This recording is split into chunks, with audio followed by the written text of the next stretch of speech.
வணக்கம் மக்களே, எல்லாரும் எப்படி இருக்கீங்க? இந்த வாரத்துல ஆட்டோமோட்டிவ் இண்டஸ்ட்ரியில என்னெல்லாம் விஷயங்கள் நடந்திருக்கு அப்படின்றத இந்த கார் நியூஸ் எபிசோட் மூலமா தெரிஞ்சுப்போம். ஹாட் டாபிக் அப்படின்னு பாக்குறப்ப Volkswagen அண்ட் இந்தியன் கவர்மெண்டோட கிளாஷ் தாங்க. காம்பனன்ட்ஸ் இறக்குமதி செய்யறக்கும் காரை இறக்குமதி செய்யறக்கும் இந்தியால டாக்ஸ் அப்படின்றது டிராஸ்டிக்கா வேறுபடுது. இத பேசிக் கஸ்டம் டியூட்டி அப்படின்னு சொல்லுவாங்க. என்ஜின் அண்ட் டிரான்ஸ்மிஷன் பார்ட்ஸ்க்கு 15%, பிரேக்ஸ் அண்ட் சஸ்பென்ஷன் காம்பனன்ட்ஸ்க்கு 10 to 15%, தென் எலக்ட்ரானிக் காம்பனன்ட்ஸ்க்கு 10%, பிசி அப்படின்னு சொல்லப்படுற பேசிக் கஸ்டம் டியூட்டி இந்தியால போடப்படுது. பட் இதுவே காரை இம்போர்ட் பண்றப்போ அந்த பர்டிகுலர் மாடலோட வேல்யூ above $40,000 இருந்துச்சுன்னா 100% டாக்ஸும் பிலோ $40,000 USD சொல்றேங்க இருந்துச்சுன்னா உங்களுக்கு 60% இம்போர்ட் டாக்ஸா இந்தியன் கவர்மெண்ட் கிளைம் செய்யறாங்க.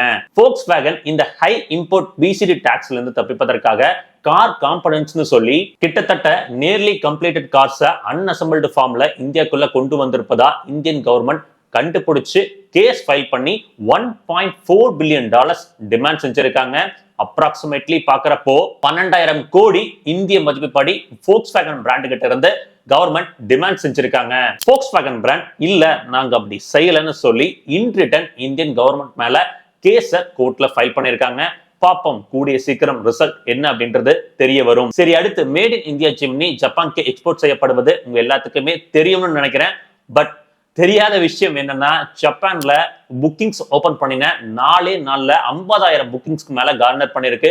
சோ வெயிட்டிங் பீரியட் கிட்டத்தட்ட 3.2 இயர்ஸ் கிட்ட போயிருக்குங்க இந்த மாருதி ஜிம்னியோட 5 டோர் வெர்ஷனுக்கு. ஜனவரி மந்தோட கார் சேல்ஸ் ரிப்போர்ட் வந்தாச்சுங்க. பாக்குறப்போ ஃபர்ஸ்ட் 3 ஸ்பாட்ஸ்ல மாருதி, ஹிண்டே அண்ட் மஹேந்திரா தான் இருக்காங்க. தென் எல்லாருமே எதிர்பார்த்த ஃபோர்ட் இந்தியாவோட கம்பேக் திரும்பவும் போஸ்ட்போன் ஆகியிருக்கு. லேட் சம்மர் தான் வரப்போவதா இந்த ரீசெண்டா ஜான் 2025ல நடந்த மீட்டிங்ல ஃபோர்ட் இந்தியா நிறுவனம் முடிவு எடுத்திருக்காங்க. தென் மஹேந்திரா நிறுவனத்தோட எலக்ட்ரிக் எஸ்யூவிஸ் ஆன BE6 தென் XEV90 பிரைசஸ் அன்வீல் ஆகியிருக்கு. கூடவே எப்போ டெலிவரி ஸ்டார்ட் ஆகணும்னு போட்டிருக்காங்க. பேஸ் மாடலான பேக் 1லாம் ஆகஸ்ட் 2025ல டெலிவரி ஸ்டார்ட் ஆகும்னு சொல்லியிருக்காங்க.